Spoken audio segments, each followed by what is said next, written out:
नमस्कार, मैं सुगंधा शर्मा, प्रवक्ता भौतिक विज्ञान, आदित्य नारायण राजकीय इंटर कॉलेज चकिया चंदौली। आज का आपका topic mechanical properties of fluids है, या इसे हम बोलते हैं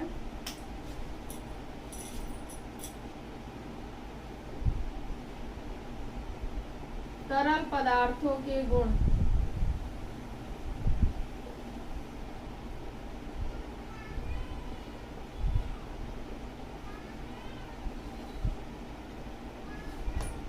तरल पदार्थों के गुण। इस चैप्टर में आपको क्या क्या पढ़ना है, पहले आप इसको जान लीजिए। तो इस चैप्टर में आपको पढ़ना है फ्लूइड्स, तरल क्या होते हैं, तरल पदार्थ, प्रेशर, दाब और डेंसिटी, घनत्व के बारे में पढ़ना है आपको, और पास्कल लॉ के एग्जाम्पल्स, और एटमॉस्फेरिक प्रेशर क्या होता है, और फिर उसके बाद से आप पढ़ेंगे स्ट्रीमलाइन मोशन ऑफ फ्लूइड्स और बर्नौली प्रिंसिपल के एग्जाम्पल्स, वेंचुरी मीटर, टॉर्सली लॉ, इन सब के बारे में आज आपको पढ़ाया जाएगा। तो अब हम स्टार्ट करते हैं फ्लूइड्स से, कि फ्लूइड्स क्या होते हैं। फ्लूइड्स, क्योंकि आपको फ्लूइड्स के बारे में पढ़ना है इस चैप्टर में, मैकेनिकल प्रॉपर्टीज ऑफ फ्लूइड्स, तो सबसे पहले हम फ्लूइड्स के बारे में ही जान लेते हैं। तो फ्लूइड्स का अपना कोई शेप नहीं होता है, वो जिस भी कंटेनर में हो जाते हैं वो उसी का शेप ऑक्युपाई कर लेते हैं। तो फ्लूइड्स आपके टाइप क्या हुआ फ्लूइड्स का, एक हो गया लिक्विड, दूसरा हो गया गैस। क्योंकि आपने देखा होगा कि गैस को जब हम किसी कंटेनर में भरते हैं तो उसी का स्वरूप ले लेता है। ठीक उसी प्रकार से जो लिक्विड है उसको भी जब हम किसी कंटेनर में भरते हैं तो उसका कोई अपना निश्चित शेप तो नहीं होता है, लेकिन निश्चित शेप नहीं होता है, इस वजह से वो जिस भी कंटेनर में हम उसको डालते हैं वह उसी का शेप ले लेता है। और सॉलिड और लिक्विड में क्या समानताएं हैं, सॉलिड और लिक्विड में यह समानताएं हैं कि दोनों का वॉल्यूम क्या होता है, निश्चित होता है। सॉलिड का भी वॉल्यूम निश्चित होता है और लिक्विड का भी वॉल्यूम निश्चित होता है। तो ये तो हो गया आपका फ्लूइड्स। इस फ्लूइड्स के बारे में आज आपको पढ़ना है। तो अब सबसे पहले हम जान लेते हैं कि व्हाट इज प्रेशर। प्रेशर क्या होता है।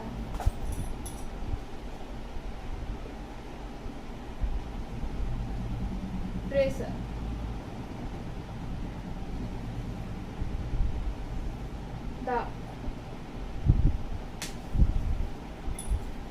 प्रेशर, आपने प्रेशर के बहुत सारे एग्जाम्पल्स दैनिक जीवन में देखे होंगे, जिसमें से मैं कुछ उदाहरण आपको बताना चाहूंगी।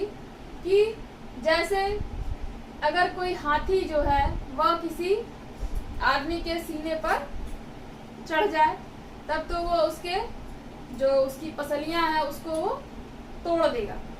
लेकिन आप देखे होंगे सर्कस में जब कोई जो सर्कस कराते हैं वो आदमी अपने सीने के पास एक लकड़ी का पटरा रखे रहते हैं, और वो लकड़ी का पटरा जो है वह रखे रहते हैं, और उसके ऊपर से हाथी जो है वो गुजर जाता है या हाथी उस पर खड़ा हो जाता है, लेकिन फिर भी उनकी पसलियां नहीं टूटती। ऐसा क्यों होता है? यह भी आपके प्रेशर का ही एग्जाम्पल है। तो इस हिसाब से आपने ये देखा कि प्रेशर इक्वल टू क्या होता है, P equal to F by A, जहाँ एफ भी आपका वेक्टर क्वांटिटी है और ए भी आपका वेक्टर क्वांटिटी है। तो इस हिसाब से आपका प्रेशर क्या हुआ, स्केलर क्वांटिटी हो गई। प्रेशर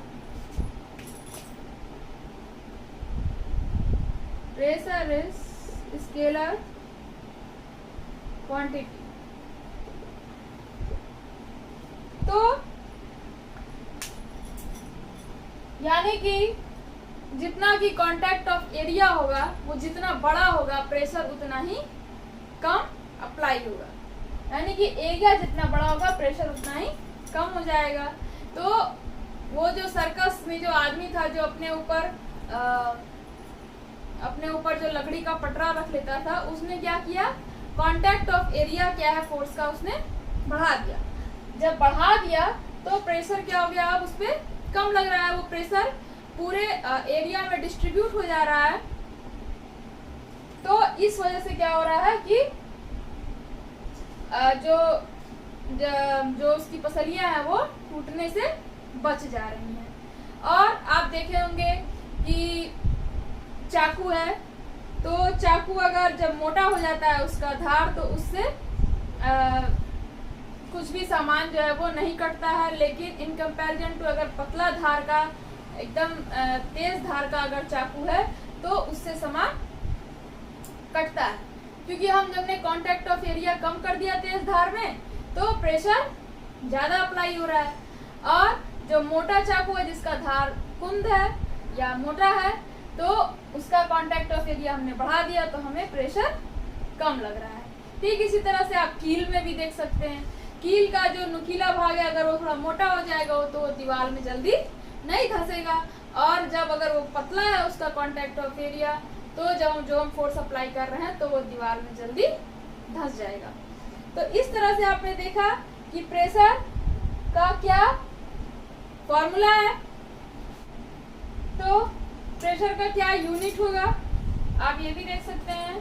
तो प्रेशर का यूनिट हो जाएगा न्यूटन पर मीटर स्क्वायर। ये हो गया प्रेशर का एसआई यूनिट। फिर अब हम इसका डायमेंशनल फॉर्मूला लिखेंगे।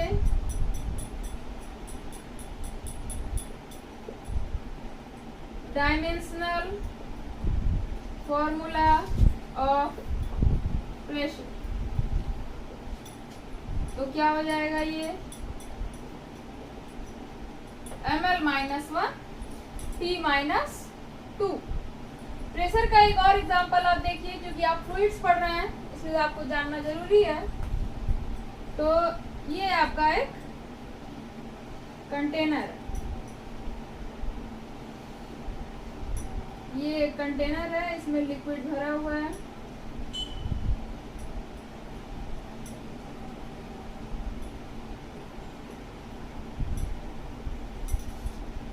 अब इसमें एक बॉडी रखी हुई है, छोटी सी बॉक्स।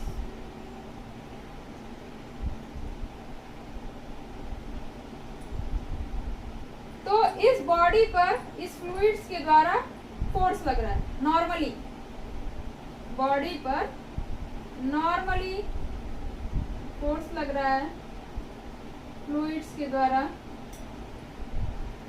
ये फोर्स लग रहा है।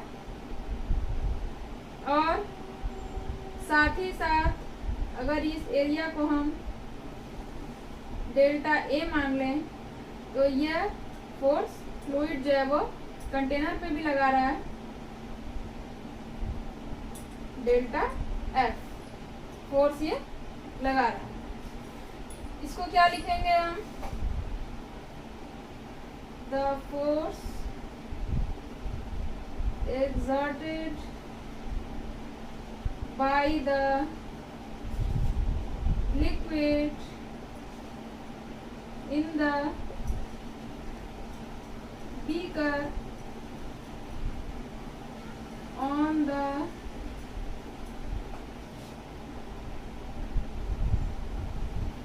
submerged, ये जो लिक्विड है सबमर्ज्ड लिक्विड है, इसमें भरा हुआ है, on the submerged liquid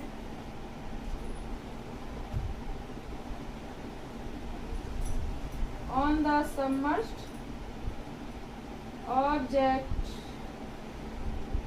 are on the wall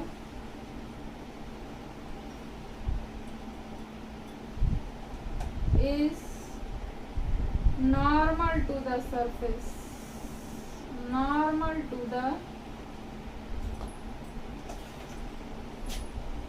surface at all points. The force exerted by the liquid, liquid के द्वारा जो है वो फोर्स इस बॉडी पर लग रहा है. In the beaker on the submerged object or on the wall in the normal to the surface. मतलब इस वॉल पर भी, जो कंटेनर का जो वॉल है उस पर भी प्रेशर अप्लाई हो रहा है. और फोर्स किस डायरेक्शन में अप्लाई हो रहा है ये भी देख लीजिए आप. Normal to the surface at all the points, हर एक पॉइंट पर, सरफेस के हर एक पॉइंट पर, कंटेनर के हर एक पॉइंट पर नॉर्मली फोर्स अप्लाई हो रहा है. ठीक इसी प्रकार से इस ऑब्जेक्ट पर भी नॉर्मली फोर्स अप्लाई कर रहा है. कौन नॉर्मली फोर्स अप्लाई कर रहा है? तो लिक्विड के द्वारा नॉर्मली फोर्स अप्लाई हो रहा है. तो ये प्रेशर में जो फोर्स लगता है वो कैसा फोर्स होता है? नॉर्मली फोर्स होता है. और एरिया ये तो आपको क्लियर हो गया. तो नॉर्मली फोर्स लगा तो ये तो हो गया आपका प्रेशर. प्रेशर क्या है? प्रेशर का unit SI unit, dimensional formula. और भी प्रेशर आपका स्केलर क्वांटिटी है. प्रेशर का यूनिट होता है पास्कल. इसको हम शॉर्ट फॉर्म में PA भी लिखते हैं. ये पास्कल के द्वारा दिया गया था. साइंटिस्ट का नाम है पास्कल. और ये एक और कॉमन यूनिट है प्रेशर का, वो क्या है? ATM, atmospheric pressure.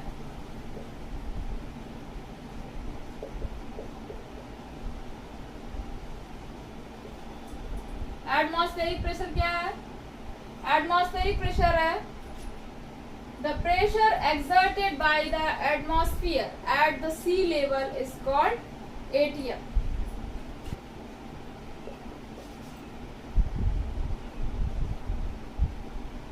Exerted by the atmosphere at sea level. sea level मतलब समुद्र के पास. is called 1 ATM. 1 ATM कितने के बराबर है? 1.0123 into 10 to the power 5 pascal. तो ये हो गया दोनों में कोरिलेशन. तो एटमॉस्फेरिक प्रेशर भी आपने पढ़ लिया. वह प्रेशर जो कि एटमॉस्फेयर के द्वारा लगाया जाता है सी लेवल पर, समुद्र के तट पर, वही क्या है? 1 ATM कहलाता है. 1 ATM इक्वल टू क्या है? 1.013 into 10 to the power 5 pascal.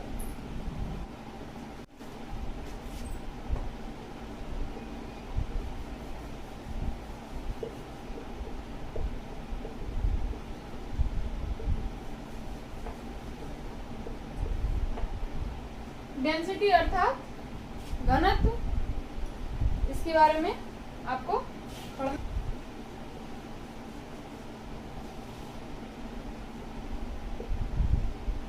रो, इसको बोलते हैं रो.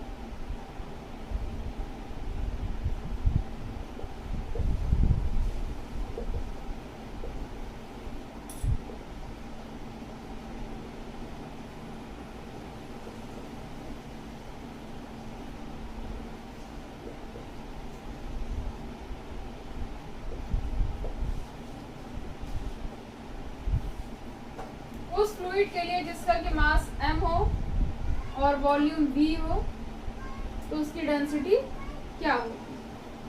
तो रो इक्वल टू m/v. तो इस तरह से आपका डेंसिटी का यूनिट क्या हुआ? SI unit. किलोग्राम प्रति मीटर क्यूब। और डायमेंशनल फॉर्मूला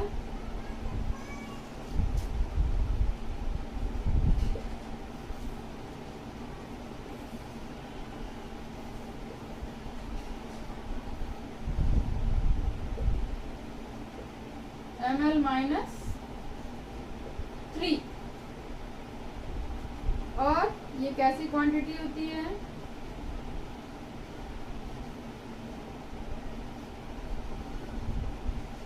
स्केलर क्वांटिटी होती है।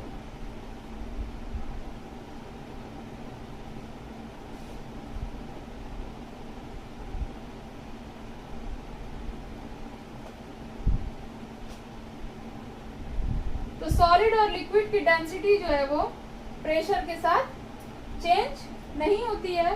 क्यों? क्योंकि सॉलिड और लिक्विड में जो प्रेशर अगर हम अप्लाई करते हैं सॉलिड और लिक्विड पर तो उसका वॉल्यूम चेंज नहीं होता है लगभग, तो उसकी डेंसिटी भी चेंज नहीं होती है। तो इसी तरह से लेकिन जो गैस है, गैस का जो डेंसिटी में वेरिएशन है वो प्रेशर के साथ बहुत ज़्यादा वेरी करता है गैस में डेंसिटी।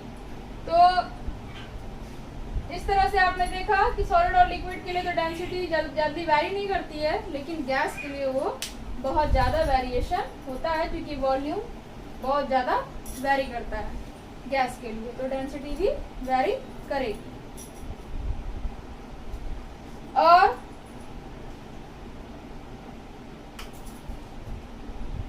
एक एग्जांपल आपको बता देते हैं।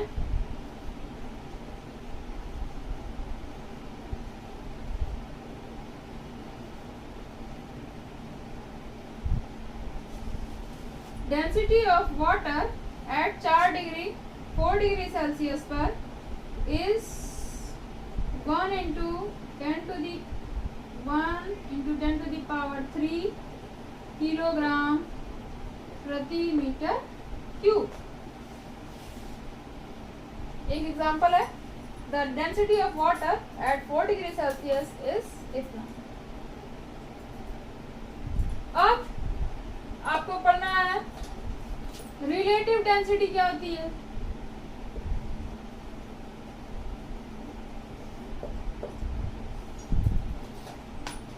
Relative density of object, relative density of substance.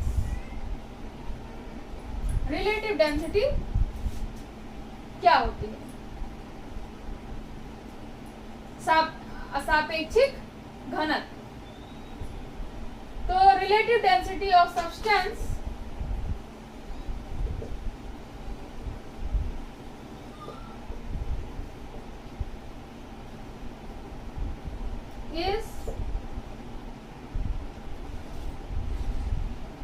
is the density of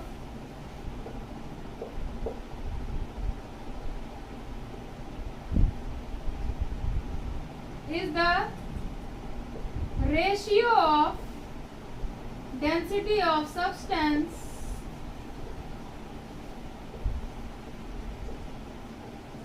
to the density of water, to the density of water at 4 degree Celsius.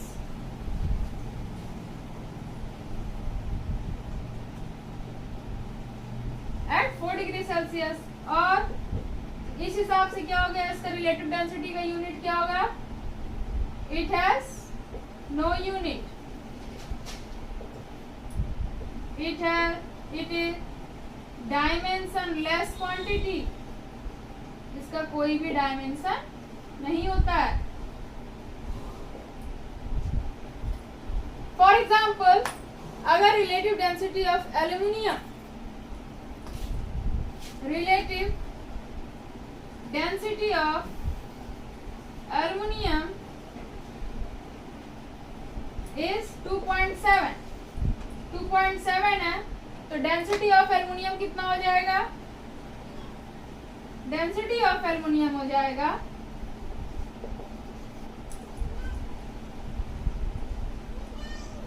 is 2.7 into 10 to the power 3 kilogram metre प्रति metre cube.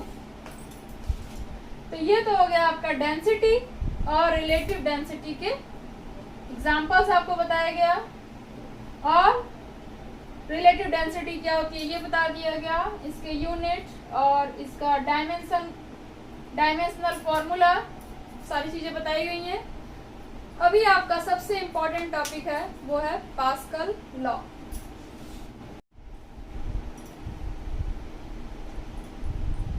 तो अब हम सबसे important topic इस chapter का Pascal's law, इसके बारे में पढ़ेंगे। पास्कल एक फ्रेंच साइंटिस्ट थे। French scientist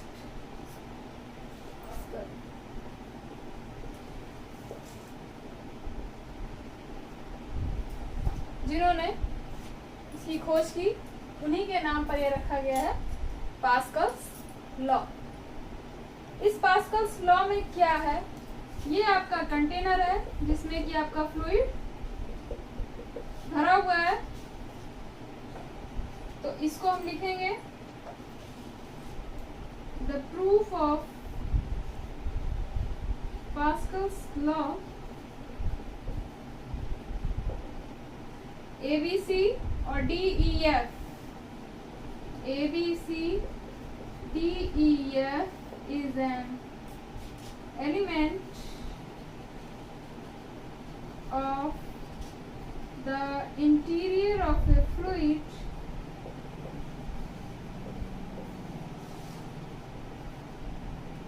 at rest. This element is in the form of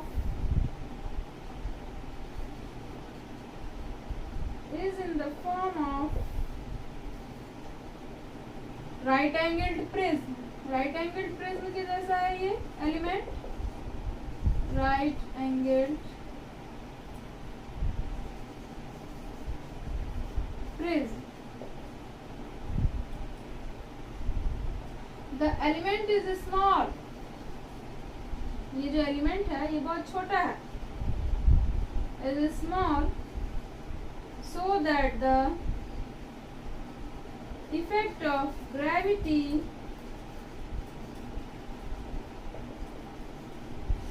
can be ignored,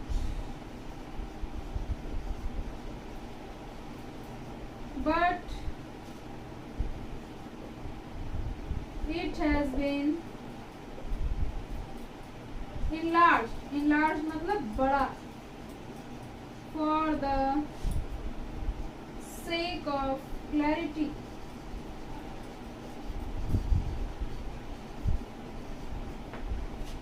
इस फिगर से हम पास्कल्स लॉ को प्रूव करेंगे, ये भी आपको बताया जाएगा, जिसमें आपका ABCDEF आपका एक एलिमेंट है जो कि फ्लूइड में एट रेस्ट मतलब विरामावस्था में है। The element is in the form of right angled prism, ये राइट एंगल्ड प्रिज्म के जैसा है। The element is small, element बहुत छोटा है, so that the effect of gravity can be ignored, but it has been enlarged for the sake of clarity। लेकिन इस चित्र को बहुत ही अच्छे से दिखाने के लिए इसको बड़ा बनाया गया। तो पास्कल्स लॉ क्या है, तो लिखिए the pressure in a fluid at rest is same at all points if they are at the same height।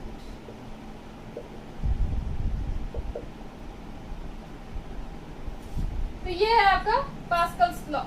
The pressure in a fluid at rest is same at all the points if they are at same height. मतलब इस fluid में pressure, अगर वह विरामावस्था में है fluid, तो उस pressure जो है किसी एक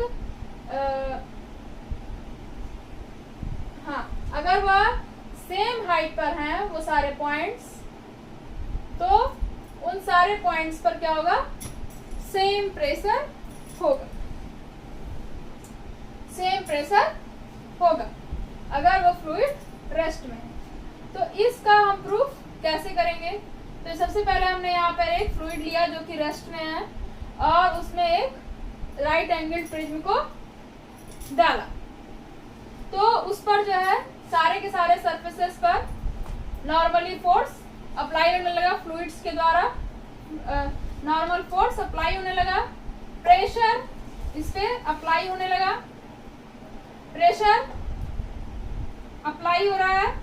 जैसे कि अब इस पॉइंट का प्रेशर आपका क्या हो गया, FPB, इस पॉइंट का प्रेशर PA, इस पॉइंट का प्रेशर इस सरफेस पर PC, क्योंकि करस्पॉन्डिंगली फोर्स जो है इस पे नॉर्मली फोर्स जो अप्लाई हो रहे हैं वो FA, FB व FC अप्लाई हो रहे हैं। तो अब हमको जो आपके जो इनके सरफेसेस हैं उनका भी नाम दे देते हैं। तो हम नाम देते हैं A, B, C, F को A, B से, ठीक इसी तरह से B, C, E, F को हम नाम देते हैं A, A से, और A, D, E, B को हम नाम देते हैं A, B से। इसको हमने नाम दिया, तो अब हम क्या इसको लिख सकते हैं? तो अब हम यहाँ लिखते हैं, या फिर अब जो है हमको निकालना है, ये मान लीजिए कि ये आपका थीटा एंगल है, ये आपका थीटा एंगल है, ये राइट एंगल प्रिज्म है। तो यहाँ पे हम क्या लिख सकते हैं? अब हम लिखेंगे, अब हम FC का जो साइन कंपोनेंट है उसको निकालेंगे। तो FC का साइन कंपोनेंट जो होगा वो किसके बराबर होगा? तो इस चित्र से आप देखिए कि हम क्या लिख सकते हैं। तो हम लिख सकते हैं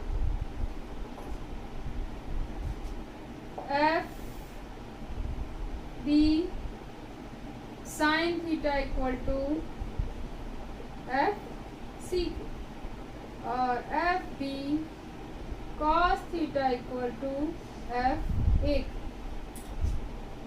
अब हमको लिखना है AB sine theta equal to कितने के?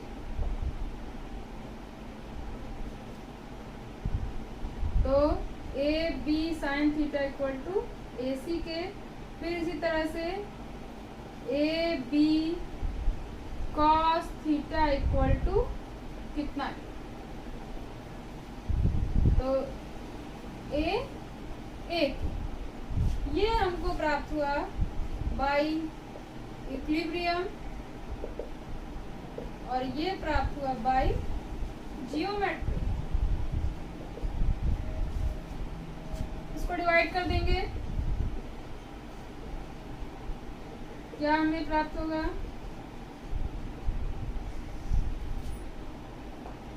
फिर AB cos theta equal to, आधार बटे कर्ण निकालना था हमको, तो आधार कितना हो जाएगा?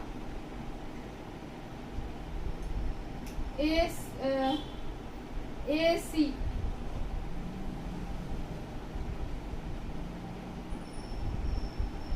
आधार कितना होगा? AA हो जाएगा, सॉरी AA हो जाएगा आधार।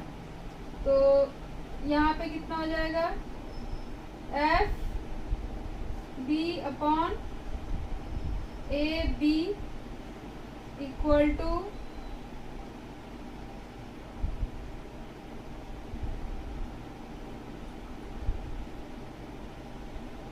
F B equal to F C upon A C. फिर इसी तरह से F B equal to A B, F B by A B equal to F A upon A A, F A upon A A. अब यहाँ पे आप देखिए कि ये सब आपस में बराबर हैं,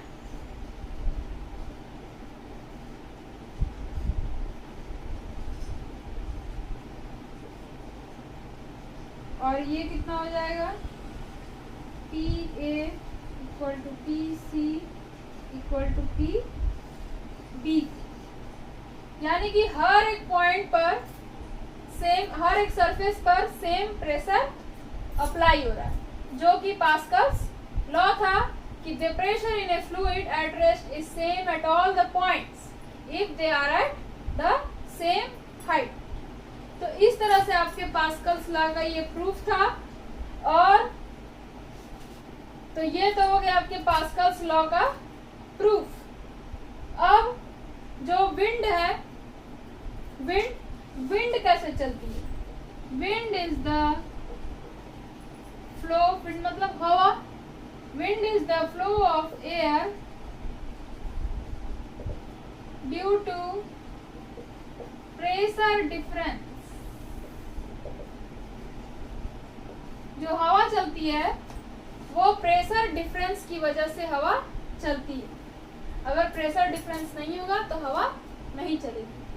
तो इस तरह से आपने देखा कि जब फ्लूइड एट रेस्ट में है तो अगर सेम हाइट पर पॉइंट्स है तो सारे पॉइंट्स पर प्रेशर क्या होगा, सेम होगा। अब पास्कल्स लॉ का एक दूसरा एग्जांपल समझ लीजिए। पास्कल्स लॉ का एक दूसरा एग्जांपल है कि जब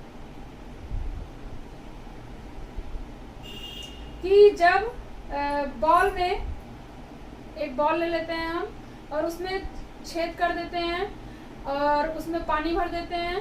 तो जब हम उसमें पानी भरेंगे गुब्बारे में छेद करके, तो जब हम उसको एक पॉइंट से जब दबाएंगे तो आप देखते हैं कि जो पानी जो है वो चारों दिशाओं से निकलने लगता है।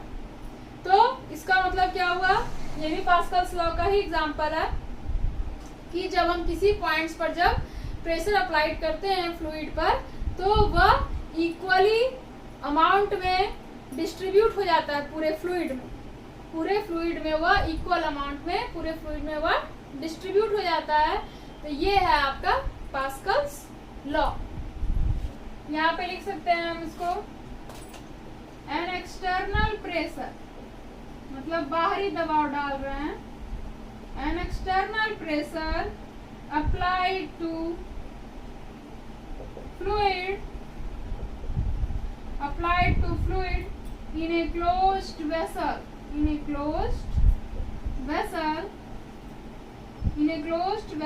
is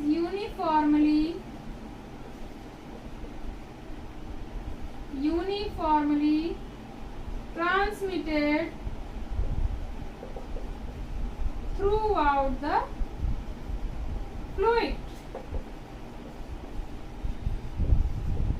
बॉल का मैंने एग्जांपल बताया आपको, तो वही चीज लिखा हुआ है, ये भी पास्कल्स लॉ का ही उदाहरण है। An external pressure is applied to a fluid in a closed vessel. Closed vessel क्या ऐसा होना चाहिए, क्लोज्ड होना चाहिए। जैसे कि मैंने आपको गुब्बारे का एग्जांपल दिया, is uniformly transmitted throughout the fluid. Pascal's law के बहुत सारे एग्जांपल्स हैं, जैसे आपका हाइड्रोलिक ब्रेक है, हाइड्रोलिक जैक है, हाइड्रोलिक लिफ्ट है। हाइड्रोलिक लिफ्ट आपको पढ़ाया जाएगा इसी टॉपिक में। और ये आपके गुब्बारे वाला एग्जांपल हो गया और ये वाला हो गया एग्जांपल। तो इस तरह से आपने देखा कि पास्कल्स लॉ क्या था। तो अब आप पढ़ेंगे, अब आपका नेक्स्ट टॉपिक है variation of pressure with depth. तो ये आपका नेक्स्ट टॉपिक।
आपका नेक्स्ट टॉपिक है हाइड्रोलिक मशीन। ये जो है ये पास्कल के नियम पर ही आधारित है, जो कि आपको पास्कल का एक एग्जाम्पल जिसमें बताया गया था कि जब फ्लूइड में हम एक्सटर्नल प्रेशर लगाते हैं किसी पॉइंट पर तो वह पूरे फ्लूइड में यूनिफॉर्मली डिस्ट्रीब्यूट हो जाता है। तो ठीक उसी का पास्कल यही नियम का इसमें इस डायग्राम में यूज किया गया है। जैसे कि ये आपका लिखा हुआ है schematic diagram illustrating the principle behind the hydraulic lift, a device used to lift heavy loads। इस डिवाइस के मदद से हम हैवी लोड्स को उठाने का काम करते हैं। तो ये ऐसा कैसे होता है, तो इसमें आप देख सकते हैं पास्कल के नियम में आपको बताया गया था जब हम एक्सटर्नल प्रेशर लगाते हैं किसी पॉइंट पर फ्लूइड के तो वह पूरे फ्लूइड में यूनिफॉर्मली डिस्ट्रीब्यूट हो जाता है। तो जब हम यहाँ पर प्रेशर अप्लाई कर रहे हैं तो P = F1/A1, तो क्योंकि ये यूनिफॉर्मली डिस्ट्रीब्यूट हो जाता है तो यहाँ पर भी सेम प्रेशर होगा, तो उसका वैल्यू क्या होगा F2/A2, क्योंकि यहाँ पर एरिया ऑफ क्रॉस सेक्शन ज़्यादा है तो क्या होगा, तो F2/A2/A1 × F1, यानी कि जब A2 आपका ज़्यादा होगा तो F2 भी ज़्यादा होगा, यानी कि जब एरिया ऑफ क्रॉस सेक्शन जब ज़्यादा हो जाएगा तो जो अपवर्ड फोर्स है वो भी ज़्यादा लगेगा। तो इस तरीके से ये थोड़ा सा ही प्रेशर यहाँ पे देते हैं तो यहाँ पर थोड़ा सा ही प्रेशर देते हैं तो यहाँ पर ज़्यादा फोर्स के साथ वो पुल आउट होता है। तो इस तरह से हैवी लोड्स जैसे कार को उठाने में या बहुत ज़्यादा हैवी लोड्स जो है उनका उठाने में इस पास्कल के नियम का यूज किया जाता है। और इसका ये एग्जांपल था आपका हाइड्रोलिक लिफ्ट। अब आपको इसी का एक एग्जांपल है पास्कल के ही नियम का, वो है हाइड्रोलिक ब्रेक। हाइड्रोलिक ब्रेक अब इसके बाद आपको नेक्स्ट टॉपिक में पढ़ाया जाएगा, क्योंकि अब तक जो आपने पढ़ा उसमें आपके सारे लिक्विड्स क्या हैं वो रेस्ट है, एट रेस्ट, मतलब स्थिर है। लेकिन अब जो आपको टॉपिक पढ़ाया जाएगा उसमें आपके फ्लूइड्स क्या होंगे, मूव करेंगे। तो आपका नेक्स्ट टॉपिक है streamline motion of streamline flow of fluids. तो ये आपका नेक्स्ट टॉपिक है। आपका नेक्स्ट टॉपिक है variation of pressure with depth, मतलब गहराई के साथ प्रेशर में बदलाव।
Variation of pressure with depth. इसमें आपका ये एक कंटेनर है, कंटेनर में ही ये जो आपका बना हुआ है ये फ्लूइड का ही एलिमेंट है, जिसका कि हाइट कितना है, h है, और इसके ऊपरी सतह पर प्रेशर है, इसको हम P1 से लिखे हैं, और ये जो सबसे निचली सतह पर प्रेशर है उसको हम P2 से लिखे हुए हैं।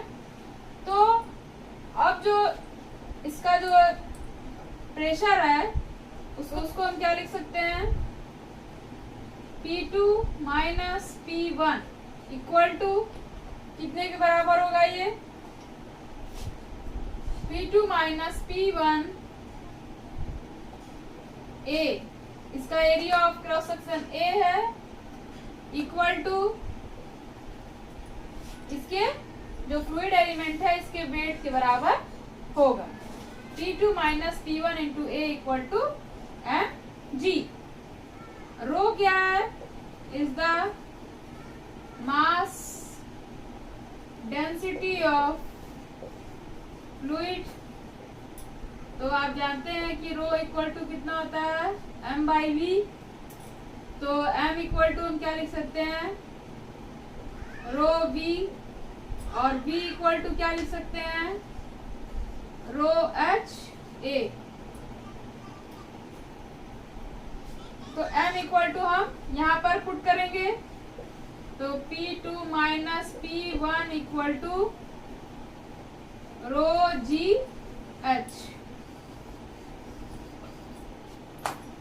तो जो प्रेशर है, प्रेशर का डिफरेंस है वो किस पर डिपेंड कर रहा है, h पर, यानी कि इसके हाइट पर डिपेंड कर रहा है, साथ ही साथ एक्सीलरेशन ड्यू टू ग्रेविटी और डेंसिटी ऑफ फ्लूइड पर ये डिपेंड कर रहा है, लेकिन एरिया ऑफ क्रॉस सेक्शन पर डिपेंड नहीं कर रहा है। इसका मतलब जो प्रेशर है वो केवल हाइट ऑफ कॉलम पर डिपेंड करता है।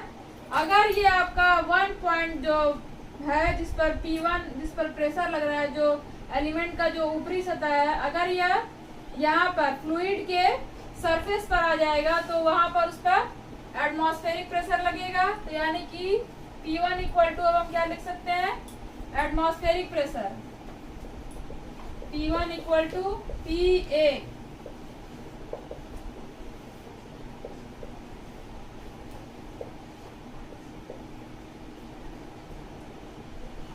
Atmospheric pressure. तो अब हम P2 निकालेंगे,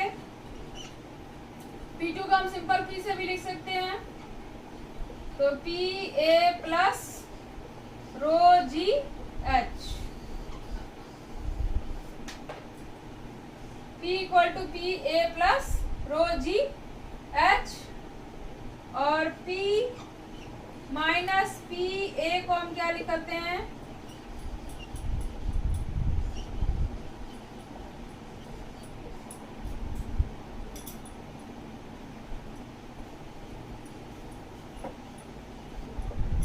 इसको हम गेज प्रेशर भी बुलाते हैं, और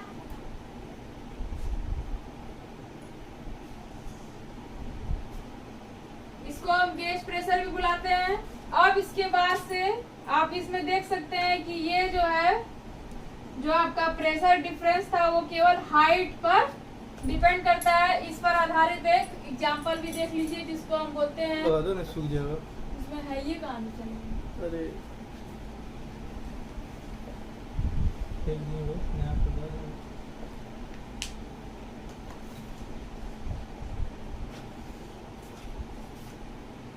हाइड्रोस्टैटिक पैराडॉक्स।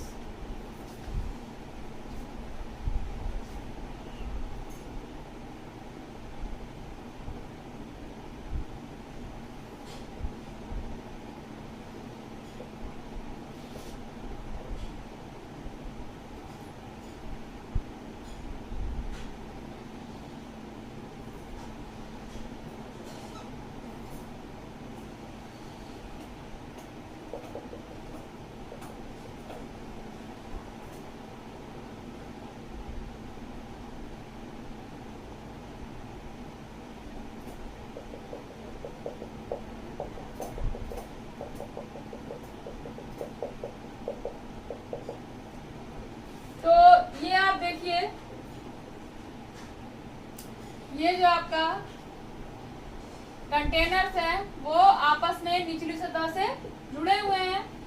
अब ये देखिए, ये चाहे इसका ये वॉल्यूम कैसा भी हो, लेकिन इन सब पर प्रेशर क्या है, वो सेम है, क्योंकि प्रेशर जो है वो केवल हाइट पर डिपेंड करता है और एरिया ऑफ क्रॉस सेक्शन पर डिपेंड नहीं करता है।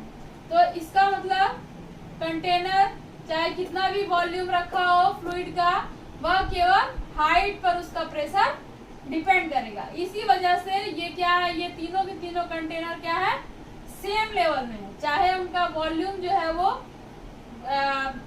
वॉल्यूम वो कुछ भी रखे हो, लेकिन उनका जो हाइट जो है वो सेम है, और जो बिलो लेवल का है वहां पर ये प्रेशर सेम है, इसीलिए यहाँ पर भी आपका प्रेशर सेम ही रहेगा। तो इस तरह से आपने देखा कि जो प्रेशर होता है वह केवल हाइट ऑफ कॉलम पे डिपेंड करता है, एरिया ऑफ क्रॉस सेक्शन पर डिपेंड नहीं करता है। तो ये हो गया आपका variation of pressure with depth, यानी कि जब हम H बढ़ाएंगे तो प्रेशर क्या होगा, बढ़ेगा। यानी कि जब हम समुद्र तल के नीचे जाते जाते हैं तो प्रेशर उस समय क्या होता है, बढ़ते जाता है। अब आपका नेक्स्ट टॉपिक है atmospheric pressure and gauge pressure.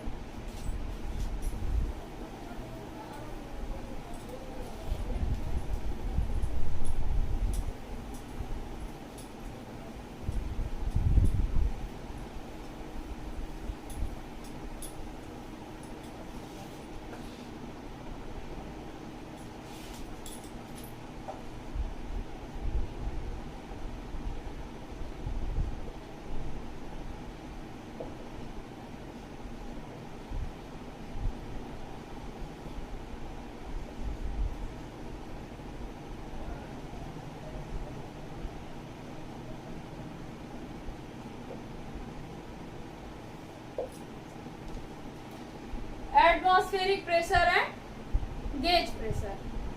तो एटमॉस्फेरिक प्रेशर के बारे में आपको बताया गया था कि 1 ATM बराबर 1.015 इंटू 10⁵ पास्कल। ये था आपका एटमॉस्फेरिक प्रेशर। टॉर्सली जो कि एक साइंटिस्ट थे, उन्होंने इस एटमॉस्फेरिक प्रेशर को निकालने की एक विधि बताई थी, जिसे हम बोलते हैं द मरकरी बैरोमीटर, जिसे हम बोलते हैं the mercury barometer, the mercury barometer. तो चलिए हम उसको बनाते हैं।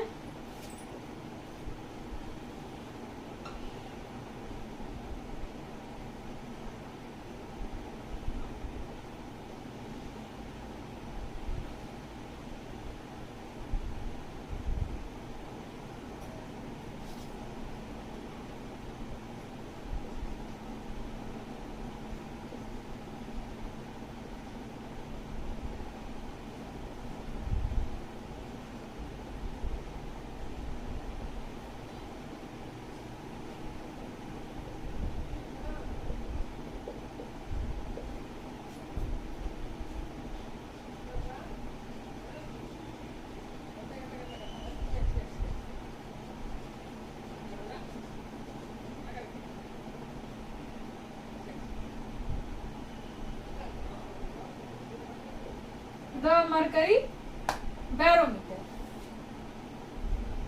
इसकी सहायता से एक एटमॉस्फेरिक प्रेशर की वैल्यू को फाइंड किया जाता है।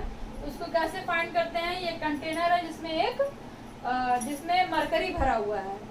अब इसमें एक परखनली को उल्टा कर देते हैं तो वह 76 सेंटीमीटर तक ऊपर उठ जाता है, 76 सेंटीमीटर तक ऊपर उठ जाता है।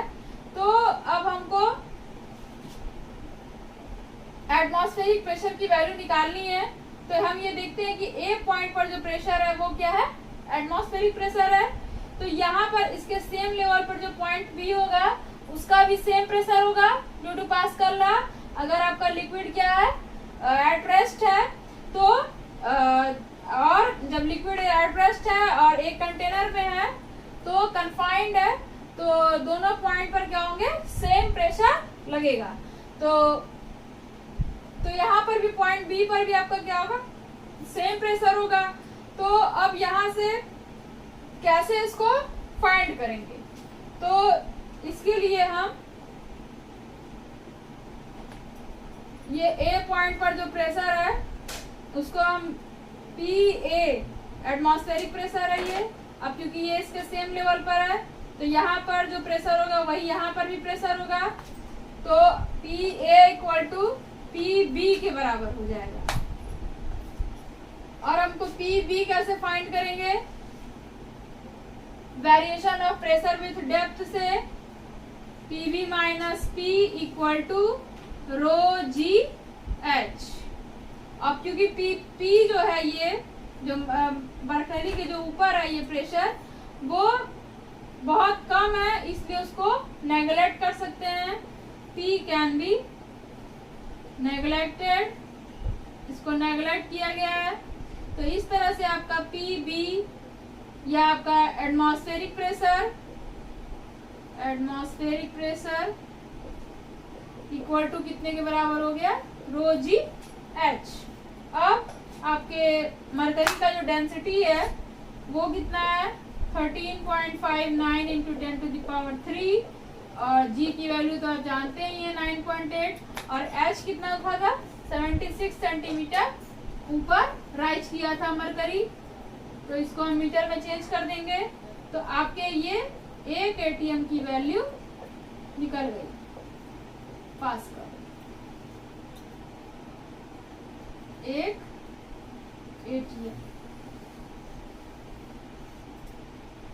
1 एटीएम की वैल्यू निकली है।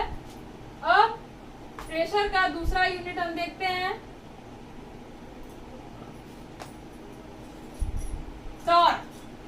टॉर्सली के नाम पर इसको पढ़ा था। तो द प्रेशर इक्विवेलेंट टू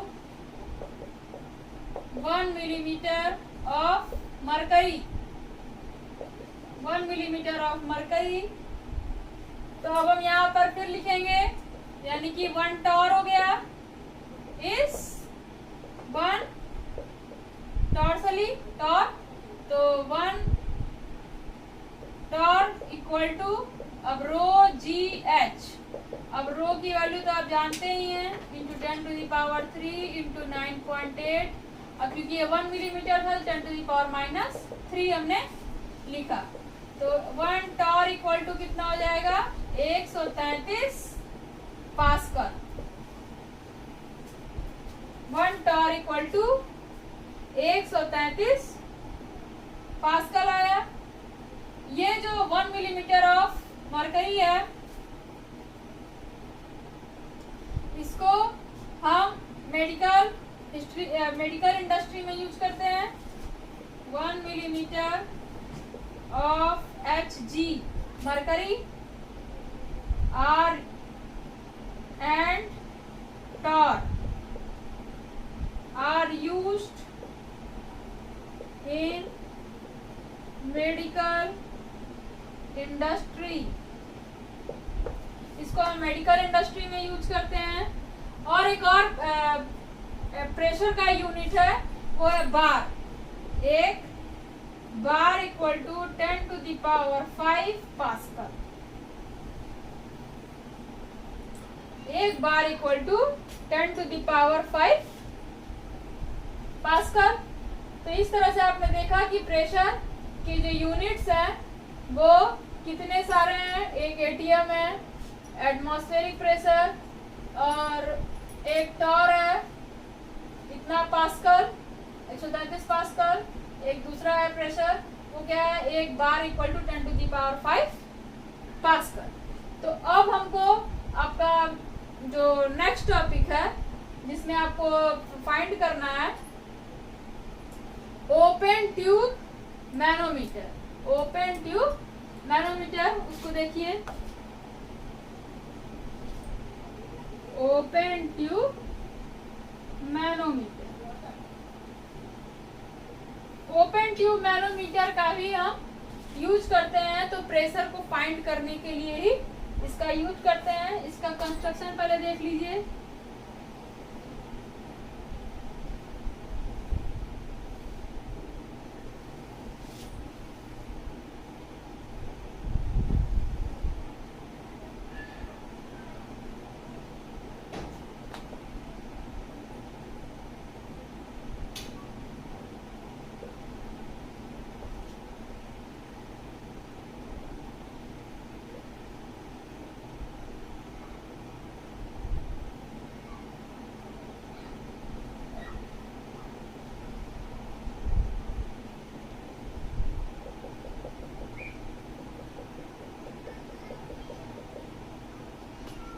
ये ओपन ट्यूब मैनोमीटर है जिसका एक जो सिरा है वो खुला हुआ है और दूसरा सिरा उस सिस्टम से अटैच जिसका कि हमको प्रेशर फाइंड करना है।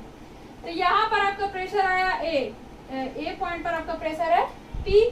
अब इसके सेम लेवल पर दूसरा पॉइंट है B, वहां भी सेम प्रेशर होगा क्योंकि ये जो है ये फ्लूइड है और सबसे बड़ी ये फ्लूइड स्थिर है और एक ही वेसल में है, इसलिए सेम लेवल पर सेम प्रेशर होगा।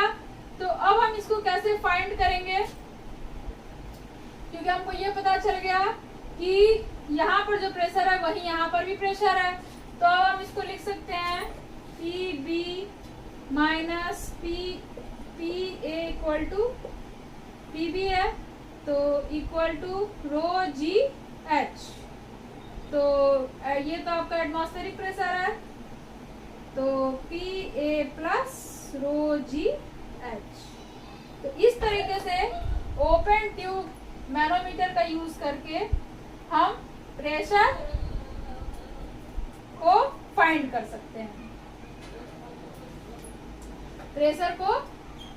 सकते हैं, और PA इक्वल टू क्या हो जाएगा PA plus rho G H. इसको इस तरह से भी लिख सकते हैं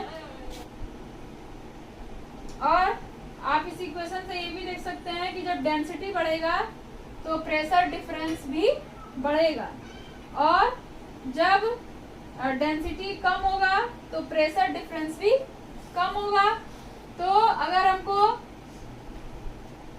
प्रेशर डिफरेंस ज्यादा है यानी कि हमको हाई डेंसिटी की लिक्विड इसमें फिलअप करनी पड़ेगी जैसे कि मरकरी, और अगर लो प्रेशर डिफरेंस हमको ज्ञात करना है तो हमें लो डेंसिटी की फ्लूइड इसमें भरनी पड़ेगी जैसे कि और तो इस तरह से आपने देखा कि ओपन ट्यूब मैनोमीटर है। अब आपका नेक्स्ट टॉपिक है